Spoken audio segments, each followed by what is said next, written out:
Have you ever wondered how Barack Obama became the first black president of the United States of America? It wasn't by chance. He made a huge splash into the political world 4 years before he became president with this keynote speech at the 2004 DNC convention. This is a speech that laid the foundation to Obama becoming president, and I want to do a breakdown. This speech is brilliant, and it's a masterclass on public speaking. Before we go any further, I want to address something. Many of you have noticed that these breakdown videos haven't been the typical principal format, and the reason for that is because I wanted to explore and do other breakdowns just to keep the channel fresh and exciting. Please leave a comment down below on what you think about some of these changes, and the typical format will be back very soon. Without further ado, let's get into it.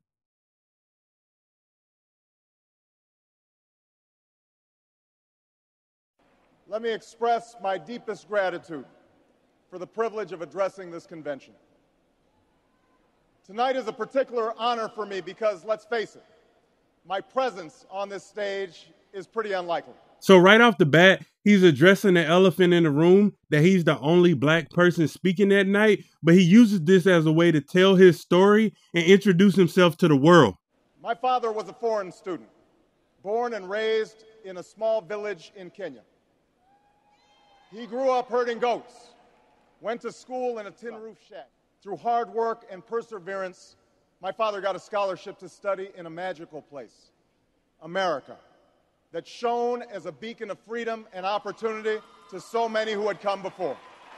While studying here, my father met my mother.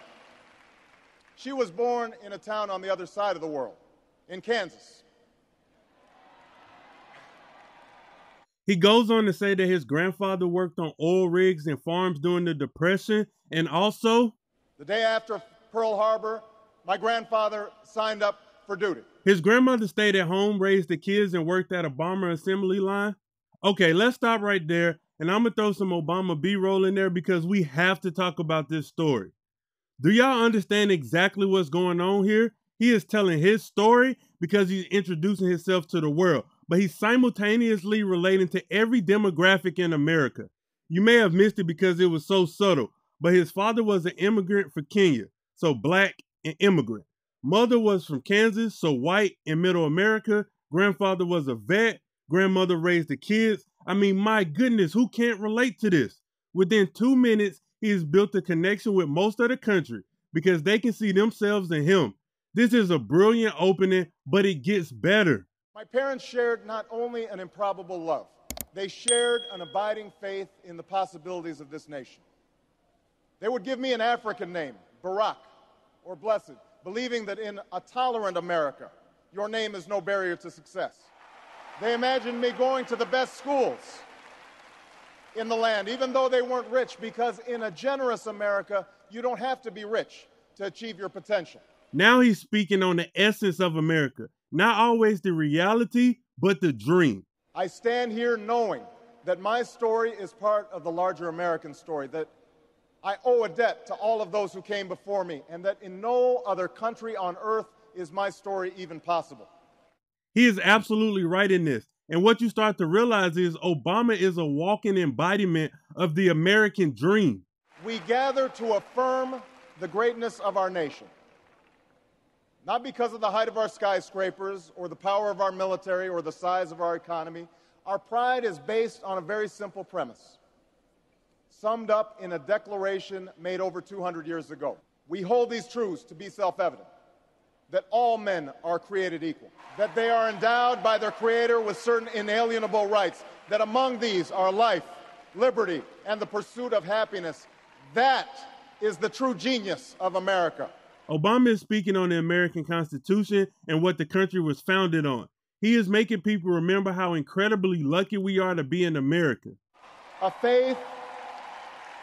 faith in simple dreams, an insistence on small miracles, that we can tuck in our children at night and know that they are fed and clothed and safe from harm, that we can say what we think, write what we think without hearing a sudden knock on the door, that we can have an idea and start our own business without paying a bribe, that we can participate in the political process without fear of retribution, and that our votes will be counted at least most of the time.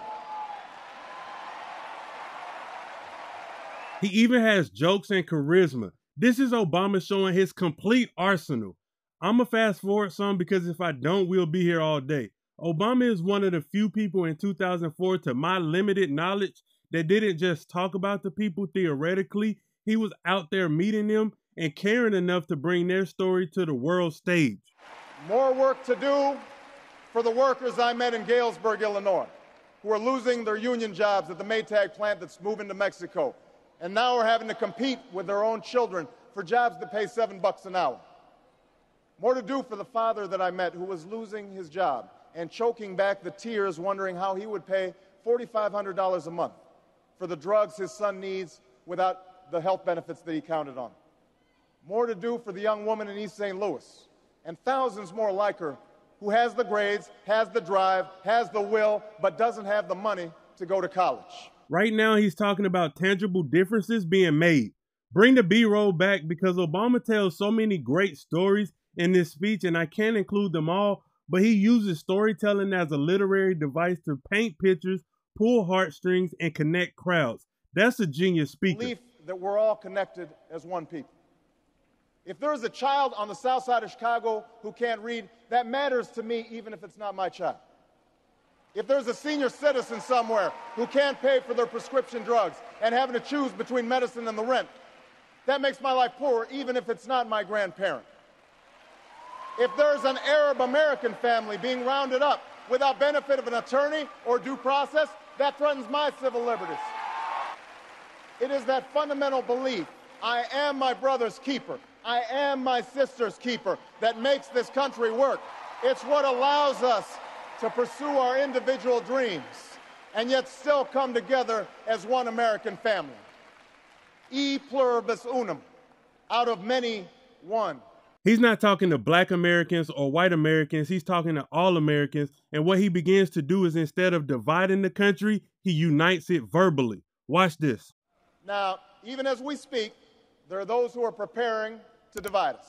The spin masters, the negative ad peddlers, who embrace the politics of anything goes.